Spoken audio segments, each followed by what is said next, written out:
Olá, boa noite, cá estamos de volta para o nosso Evangelho. Vamos cantar hoje outra canção ao começar, como é habitual. Página 10.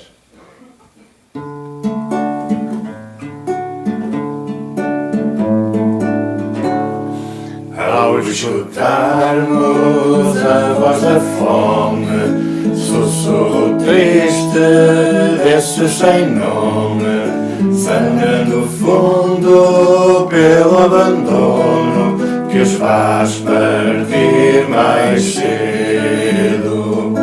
Vemos o mundo com mais clareza, engalfinhar-se na avareza, adormecer na vil tristeza de esquecer seus irmãos. O homem põe, mas Deus dispõe que como irmãos demos as mãos aos que têm dor, temos amor para criarmos o paraíso. Vem daí, vamos cantar. O amor vai triunfar.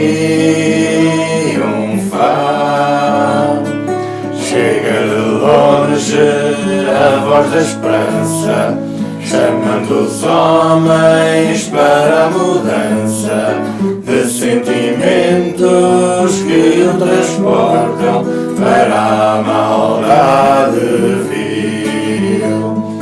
Pede que vamos mundo afora levar a paz que acalora, gritar ao homem que sofre e chora: Jesus quer nos irmãos. O homem põe, mas Deus dispõe que como irmãos demos as mãos aos que têm dor, temos amor para criarmos o paraíso. Vai daí, vamos cantar. O amor vai triunfar. Vai daí, vamos cantar. O amor vai triunfar.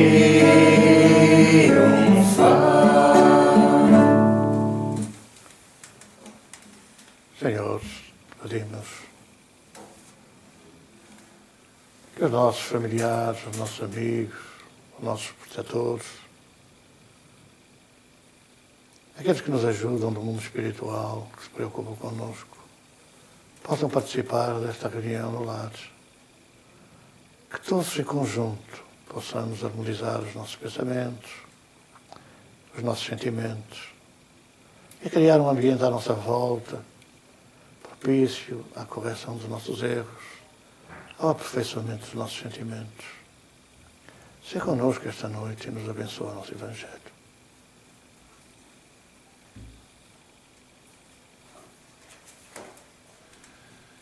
O Evangelho segundo o Espiritismo, capítulo 25, itens 9, 10 e 11.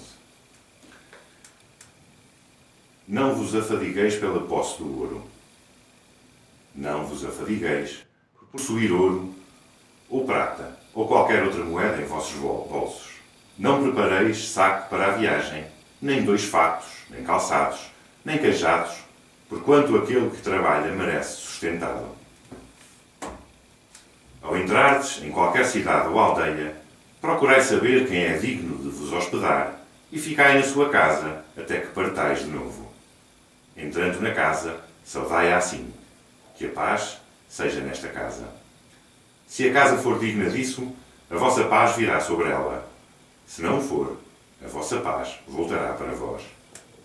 Quando alguém não vos queira receber, nem escutar, sacudi ao sairdes dessa casa ou cidade, a poeira dos vossos pés. Digo-vos em verdade, no dia do juízo, Sodoma e Gomorra serão tratadas menos rigorosamente do que essa cidade. São Mateus 10, 9 a 15. Naquela época, nada tinham de estranhável essas palavras que Jesus dirigiu aos seus apóstolos, quando os mandou pela primeira vez anunciar a Boa Nova. Estavam de acordo com os costumes patriarcais do Oriente, onde o viajor encontrava sempre acolhida na tenda. Mas então os viajantes eram raros. Entre os povos modernos, o desenvolvimento da circulação houve de criar costumes novos. Os dos tempos antigos somente se conservam em países longínquos, onde ainda não penetrou o grande movimento. Se Jesus voltasse hoje, já não poderia dizer a seus apóstolos: pondo-vos a caminho sem provisões. A par do sentido próprio, essas palavras guardam um sentido moral muito profundo. Proferindo-as, ensinava Jesus a seus discípulos que confiassem na providência. Ao demais, eles, nada tendo, não despertariam a cobiça nos que os recebessem. Era um meio de distinguirem dos egoístas os caridosos. Por isso, foi que lhes disse: procurai saber quem é digno de vos hospedar, ou quem é bastante humano para agasalhar o viajante que não tem com que pagar, porquanto esses são dignos de escutar as vossas palavras. Pela qualidade deles é que os reconhecereis. Quando os que não os quisessem receber nem ouvir, recomendou ele, porventura, aos apóstolos, que os amaldiçoassem, que se lhes impusessem, que usassem de violência e de constrangimento para os converterem. Não. Mandou, pura e simplesmente, que fossem embora à procura de pessoas de boa vontade. O mesmo diz hoje o Espiritismo a seus adeptos: não violenteis nenhuma consciência. A ninguém forceis para que deixe a sua crença, a fim de adotar a vossa. Não anatemizeis os que não pensem como vós. Acolhei os que venham ter convosco e deixai tranquilos os que vos repelem. Lembrai-vos das palavras do Cristo. Outrora, o céu era tomado com violência. Hoje, o é pela brandura. A mensagem sugerida para hoje do livro Vem Comigo. Pobreza. Se crês em Deus, como o afirmas a cada passo, reflete sobre a sua infinita justiça aplicada a todos nós. Por que razão há pobres à tua volta? Por que razão há paralíticos, coxos, cegos, surdos, abandonados, abortados, desesperados, neste cortejo de desespero na dor? Chegarás certamente à conclusão que a pobreza é parte da lei, aplicada a quem não fez aos outros aquilo que desejava que os outros lhe fizessem, que, egoisticamente, viveu a vida fechando os olhos à desgraça alheia. Jesus dizia, a propósito do diálogo com Simão, o rico comerciante de Magdala, cioso da presença da equivocada Maria, quando lavava os seus pés com as lágrimas da dor, os enxugava com os cabelos sedosos da tentação e ungia com o perfume, transformado na sua única riqueza. Pobres, tê-los-ei sempre. Respeita a pobreza como forma de corrigir o egoísmo de cada qual, mas procura colaborar para que a solidariedade a vença. Estas duas passagens poderão ter integradas uma na outra. Talvez é um motivo de reflexão, porque há hoje quem queira impor as suas ideias, não só no aspecto religioso, mas impor as suas ideias aos outros. Parece que tem toda a razão, parece que tudo aquilo que lhes vem à cabeça está certo e os outros estão todos errados. A tolerância é uma das virtudes, podemos dizer assim, que nos deve acompanhar. Compreender o estado em que se encontram os outros. E quando Jesus fala, se não forem entendidos, se não forem escutados, deixai a casa, ou deixai a cidade, ou a aldeia, sacudir primeiro as sandálias para que o pó lá fique, tinha em vista, de facto, que as pessoas não guardassem, não ficassem dentro do seu coração com a revolta, com, digamos assim, a discórdia, com a crítica, em relação àqueles que não tinham ouvido de ouvir. Jesus falou para tanta gente e a maior parte não conseguiu entendê-lo, não conseguiu compreender, mas ele sabia que não iam entender e por isso é que falava muitas vezes que a quem tiver ouvidos ouvir, ouça, e quem tiver olhos de ver, que veja, significando que há muita gente que tem olhos, mas não são de ver, de entender, de compreender as coisas, as lições que ele deixou. E, portanto, era um sinal, com 2000 anos de avanço, para aquilo que hoje muito se passa. Nós podemos falar, há um exemplo pequeno, em falar em problemas psicológicos, em problemas psiquiátricos, em problemas psíquicos, e esquecemos que tudo isso se reporta ao espírito. E nós, mesmo espíritas, conscientes dessa realidade, nós também embarcamos muito nessa filosofia, quer dizer, sabendo que psiquismo ou psique ou qualquer coisa relacionada com essas palavras tem a ver com o espírito, nós continuamos a considerar que há doenças do foro espiritual e há outras dessa coisa esquisita chamada psique ou chamada do foro psíquico, sem nos darmos conta que tudo isso são interesses materiais e que resultam dos textos traduzidos, das alterações traduzidas. Há muitas passagens do Evangelho que aparentemente são imperceptíveis, são incompreendidas, considerando as palavras de Jesus, mas que resultam numa má interpretação tradutiva, aquilo que os tradutores fizeram para o grego ou para o latim, e que deturparam, que alteraram o sentido profundo das palavras que ele deixou como ensinamentos. Então é bom que a gente entenda que não é revolta, mas é um não guardar, que às vezes nós não somos capazes, e ficamos a guardar. A gente diz qualquer coisa que para nós é absolutamente indiscutível, que está mais do que clara na doutrina de Jesus, e nós aceitamos que os outros não entendam, que os outros não compreendam. E então ficamos com um ar de crítica, depois criticamos, depois falamos sobre isto, e eles não entendem, e deixam-se atrasar. Não temos nada que nos reportar a isso. E por outro lado, ao bater com as sandálias para que o povo ficasse, é exatamente termos a preocupação de não cativarmos as más vibrações, não cativarmos as influências negativas, não atrairmos sobre nós essa onda mental, essa onda de pensamentos que acabam por ir connosco e nos perturbar e até nos fazer conduzir para os nossos lares ou para o nosso ambiente de amigos essas vibrações e essa negatividade. Então é uma precaução que ele nos chama a atenção. Não guardarmos, não termos, não entendem, não vamos impor. E depois temos que ter muita preocupação, a propósito desta tentativa de imposição. Por vezes nós estamos a falar dos assuntos, são tão claros para nós, são tão racionais, são tão evidentes, que achamos muito estranho que aqueles interlocutores que às vezes aceitam, e às vezes dizem que sim senhora, e que também compreendem, mas depois não aderem, mas depois não vão atrás das nossas ideias ou daquilo que é indiscutível na nossa crença, na nossa fé. E nós temos que ter em atenção que há uma qualidade de irmãos a quem nós nos dirigimos, que na época também havia, porque eram aqueles que eram seguidores dos sacerdotes, dos judeus tradicionais, e portanto que não iam de maneira nenhuma dar a entender publicamente que concordavam com Jesus, porque depois ficavam de mal com os seus sacerdotes, com as suas religiões.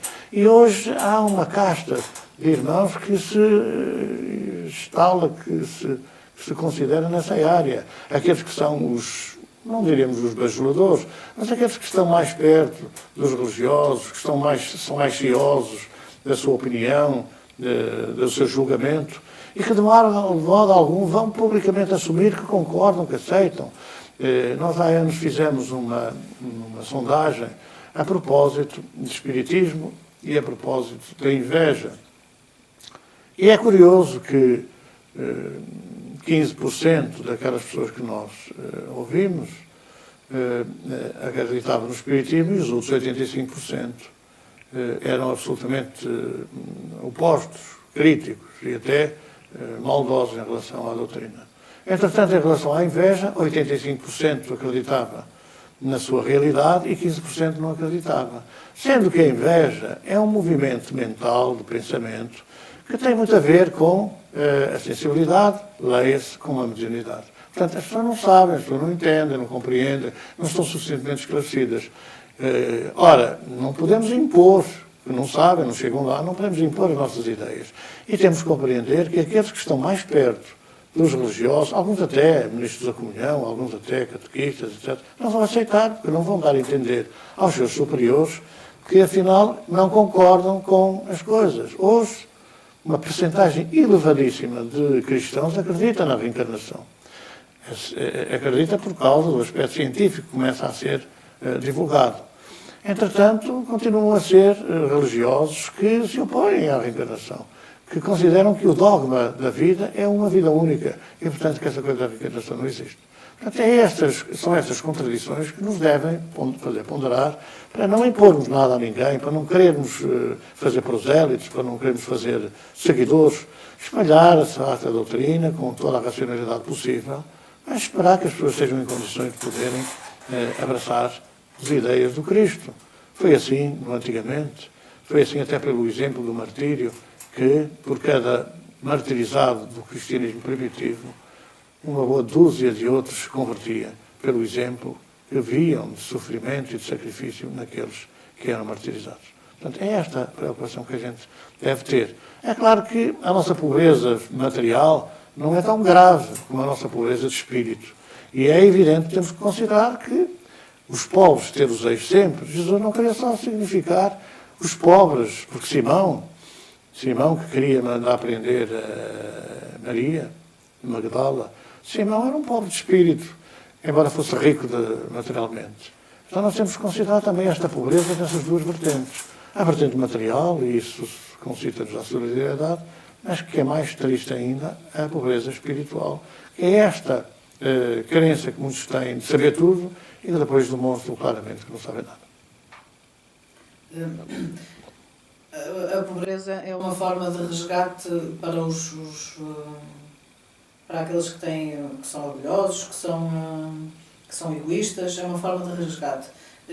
Nós vemos muitas vezes, nestes pobres, estampado isso nos seus rostos.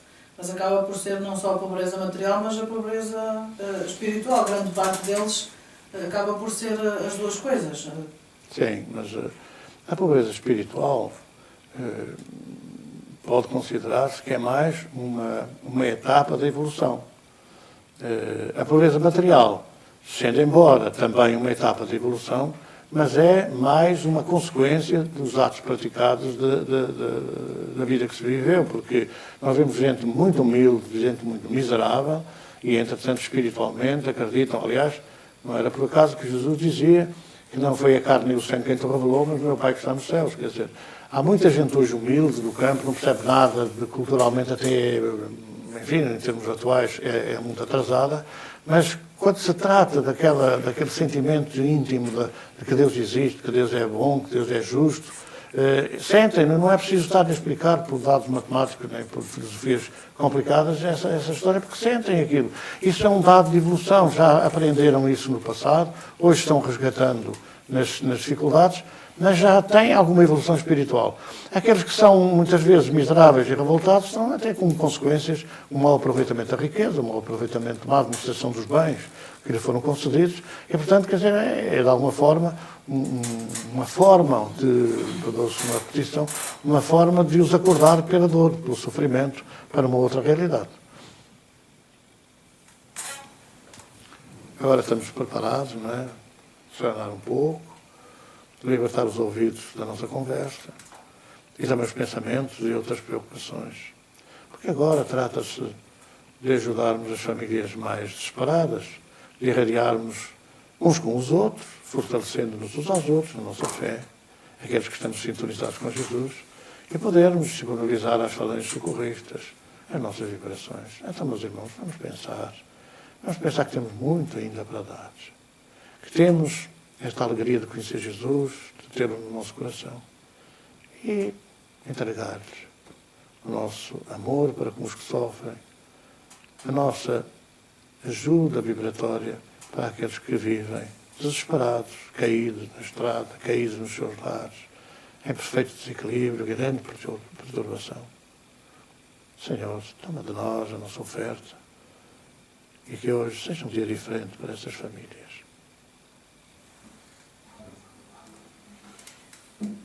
Página 35. No meio da tormenta e da dor,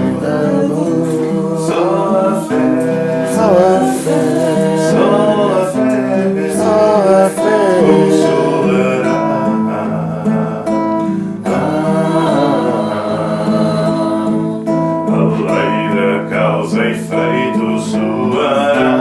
Soará. E a luz. E a luz. E a luz. Triunfará.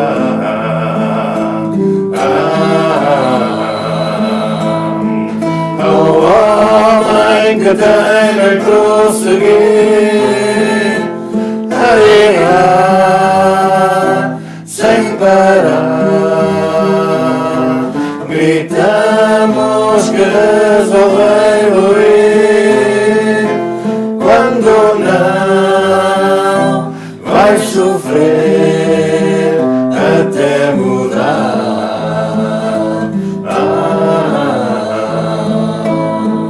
A terra onde o ódio imperar.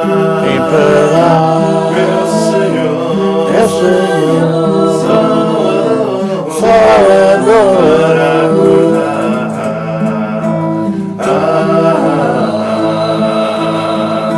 Aqueles que trabalham na maldade chorarão, sofrerão a iniquidade. na terra os homens vêm colher, escutai, aprendei os frutos da forma de viver, bons os bons, maus os maus, tal é a lei.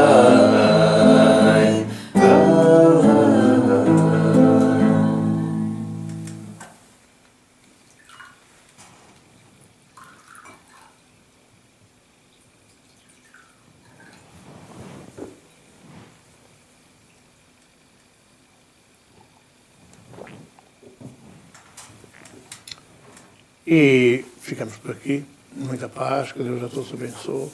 E até para a semana, se Deus quiser.